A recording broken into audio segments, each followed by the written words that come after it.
Hello again, everybody. Zach Attack is here with the Atakline for Wednesday, February 25th, 2015. Alright. Let's get started with your Billboard number ones. Of course, this American album charts and singles. Well, we have a new number one album. Following 1 week, Drake's surprise album. If you're reading this, it's too late. Got kicked off after, like I said, only a week by kind of a surprise number one album. Imagine Dragons did their second album, Smoke and Mirrors. Despite not having a uber hit like a Radioactive this time around, Bet My Life did okay, even though it was in commercials. The album still managed to debut at number one on the Billboard chart this week. So congrats to the big winners. But they're going up against Kid Rock and Big Sean, two Detroit boys, releasing albums this week. And I got news on the Kid in just a few seconds. But first, besides the new number one album, Imagine Dragons, the number one single on the American singles charts, Billboard Hot 100, 8th week in a row, Mark Ronson and Bruno Mars with Uptown Funk reigning supreme at number one in America. And Mark Ronson's a lucky man. He won a Brit today. Of course, the Brit Awards took place today, and I just watched the live feed on YouTube. Of course, it'll air on American television at 11:30 on Fuse, but everybody who didn't want to wait that long cannot wait. Watch the live stream on YouTube. And I just watched it, and better than the Grammys. I'm an American guy, and I'm a disc jockey. Better than the Grammys. For one thing, it was 2 hours, 2.5 hours, not bloated like the Grammys, and not many downbeat performances. Everything was up and young and vibrant.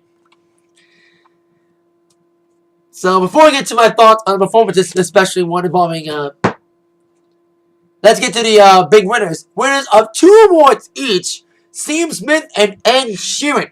Of course, Sam Smith, who won big at the Grammys a couple weeks ago, 4 Grammys, said in an interview with the host, who are pretty good, 2 British personalities, he did not really receive his Grammys yet, but he got the Brits right then and there. He won Best Global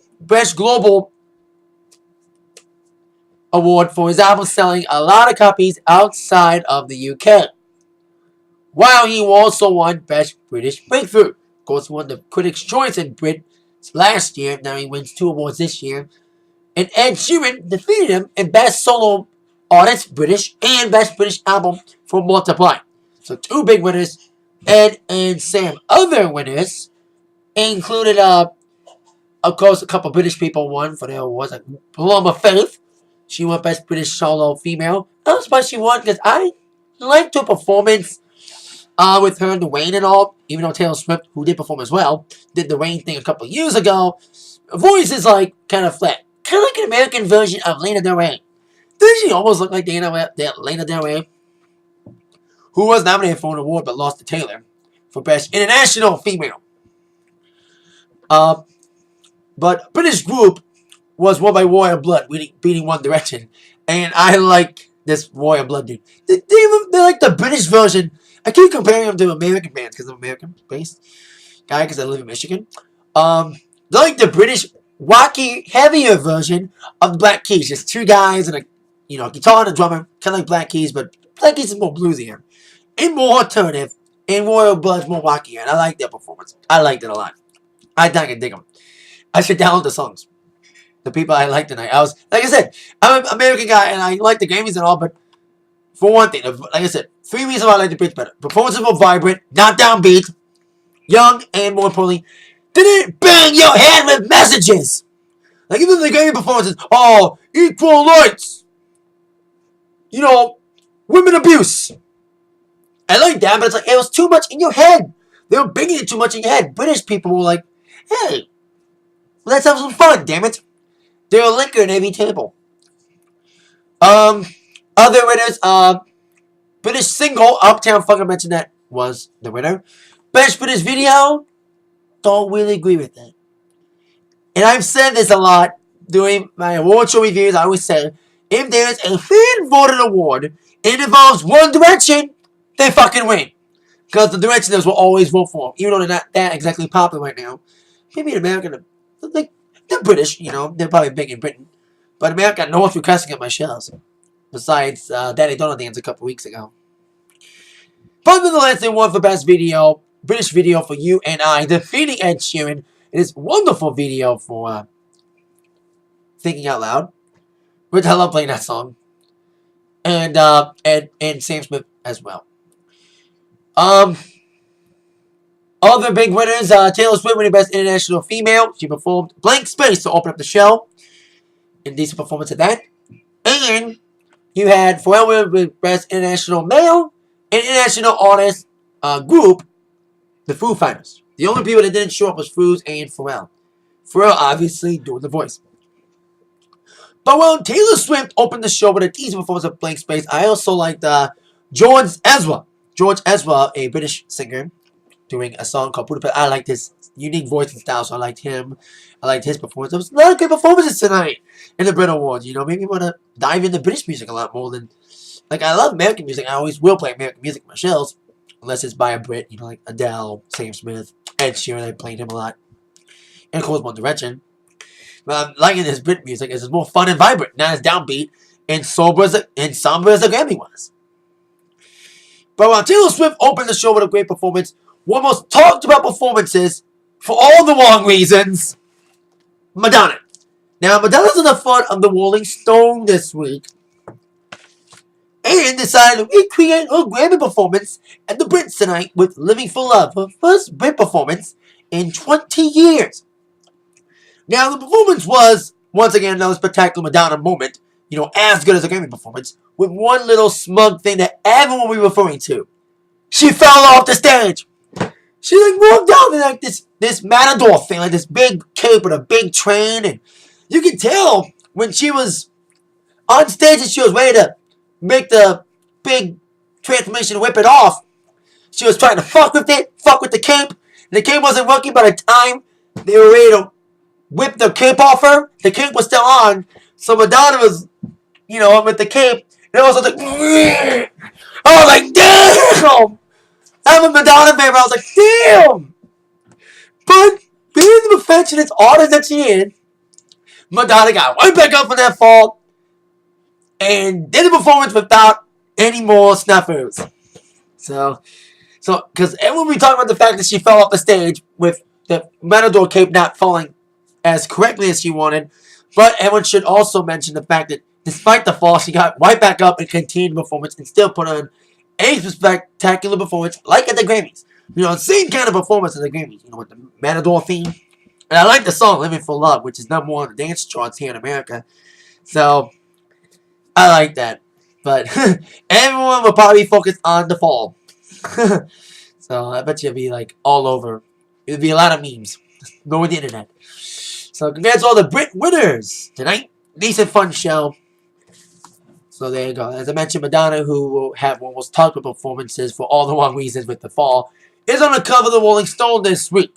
Of course, what happened with Her Heart comes out in a few weeks despite all the turmoils and trials and tribulations leading towards the album release with, of course, linkage. She did mention about trying to be frankly frank about the made-up feud with her and Lady Gaga. Of course, everyone's comparing Madonna and Gaga.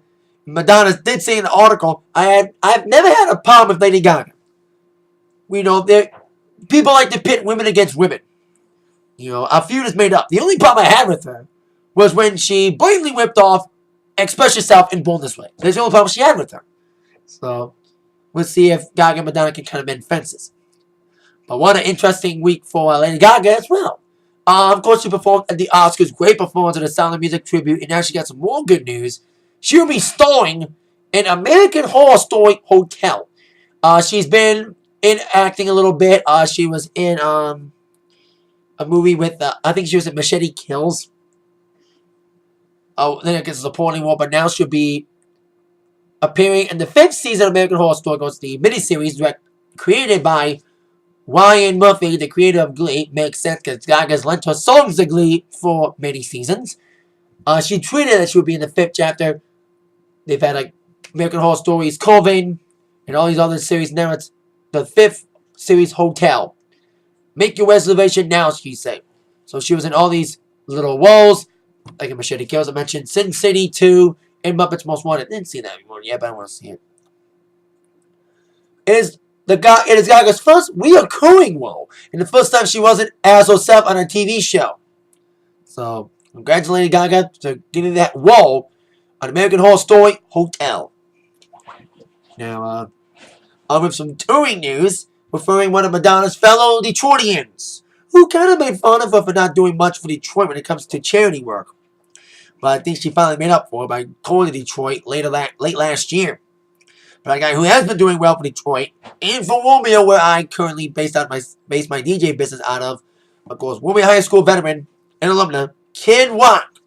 Of course, last week he announced the $20 Best Night Ever tour, which tickets went on sale yesterday morning, the release date of his album, First Kiss. As I mentioned, he'll take on Big Sean next week for the top spot on Billboard, trying to kick off Imagine Dragons. Now, Kid Rock announced at the onset 6 shows at the NUM. And I know this from previous experience from dealing with Kid Rock, because I live in Michigan and Kid Rock's big in Detroit. Kid Rock ticket on sale days mean 2 things will happen. He'll sell out and he'll add more shows.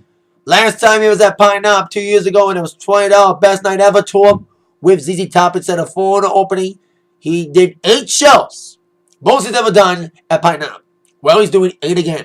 He added 2 more shows last night for August 18th and 19th to accompany the performances on August 7th and 8th, the 11th and 12th, and 14th and 15th. The new dates, the 18th and 19th, will go on sale this Saturday morning at 10 a.m. Same thing as the on sale before. Tickets go on sale Ticketmaster for $30 with the fees, $20 with no fees at Walmart, and at the Palace box office as well. Kid Rock has stated to the Free Press he has saved 11 shows. There's an 11-show window. So Kid Rock is aiming to break his record for most shows at Pine Knob. Show number 9 could be added probably after Saturday's on sale. I expect another show to be added, guaranteed. So there you go. Kid Rock adding more shows to Detroit, in Detroit for the $20 Best Night Ever tour. Well, Kid Rock prepares for a big tour. Chris Brown's tours hit another snag. Of course, the Between the Sheets tour had already hit some road bumps early in the tour, as some of the early dates were postponed to late February, early March, due to Chris Brown not completing his community service. Had to postpone some dates and had to sacrifice Trey Songz in the new dates, because Trey Songz couldn't make a couple of dates that were rescheduled. Now, like I said, the tours hit another snag, as Chris Brown was planning to do 2 sellout nights in Canada, in Toronto and Montreal. Unfortunately, due to what Live Nation are calling immigration issues, Chris Brown had to cancel both of his sellout nights in the Bell Center in Montreal and the Air Canada Center in Toronto. Rumors are flying that Drake was the one that initiated it, that he made the call to ban Chris Brown from Canada. That's not officially confirmed or true, but there might be some speculation about it because of Drake's on and off friendship with Chris Brown and his bitter rival with Young Money record label mate Tyga, who is on the tour as well with Trey Songz and Chris. And he dissed Tyga, and of course the surprise album, if you read this, it's too late. So Drake's commented nothing, but people are speculating it was Drake who made the call to send Chris Brown out of the country. And a lot of Canadians like, yay, Chris Brown, the woman beater, is not in our country. But Chris Brown did vow to come back in the summertime, if he is allowed back in. So there you go, Chris Brown's tour hits another snag. And that is it for the Atakline for today. Thank you so much for watching with that in mind. Y'all been attacked by the news from Zach. See you later, yeah.